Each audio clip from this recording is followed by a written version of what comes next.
খুব কষ্ট করে সারাদিন। ওনারা উট দিয়ে পানি নিয়ে খেজুর গাছে পানি সেচ দিত তারা। তো ওই এলাকার মুসল্লিরা ছিলেন শ্রমজীবী। তো উনি মাগরিবের নামাজে একদিন নামাজ শুরু করলেন, আল্লাহু আকবার বলে সূরা ফাতিহার পরে উনি সূরা বাকারা শুরু করলেন, সবচাইতে বড় সূরা। তো উনি হয়তো একটা খুব চিল মুডে আছেন, একটা খুব ভালো মুডে আছেন, ইবাদতের একটা মুডে আছেন। ওনার আবেগ থেকে উনি হয়তো সূরা বাকারা শুরু করে দিয়েছেন, তেলাওয়াত করে করে মজা পাচ্ছেন, করতেছেন। কিন্তু পিছনে মুসল্লিরা হচ্ছে শ্রমজীবী, সারাদিন খেতে খামারে খেজুর বাগানে কাজ করে ওনারা নামাজ পড়তেছেন।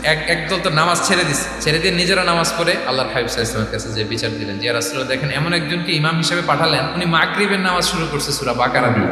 আমরা হচ্ছে শ্রমজীবী মানুষ, আমরা কি পারি এত সময় দাঁড়িয়ে থাকতে? রাসূল সাল্লাল্লাহু আলাইহি ওয়াসাল্লাম খুব রেগে গেলেন। মুআয ইবনে জাবাল রাদিয়াল্লাহু তাআলা ওনাকে ডেকে পাঠালেন। ডেকে কি শব্দ ইউজ করছে জানেন? হে মুআয, তুমি কি সমাজে ফিতনা ছড়াচ্ছ? তোমাকে পাঠালাম সেখানকার ইউনিটি ধরে রাখতে, ইমাম হয়ে নামাজ পড়াবা, তালিম দিবা। দেখেন রাসূল সাল্লাল্লাহু আলাইহি ওয়াসাল্লাম ইমামকে এনে শাসন করলেন, বুঝিয়ে বললেন যে না, তোমাকে ছোট ছোট সূরায় নামাজ পড়াতে হবে যাতে করে কষ্ট না হয়।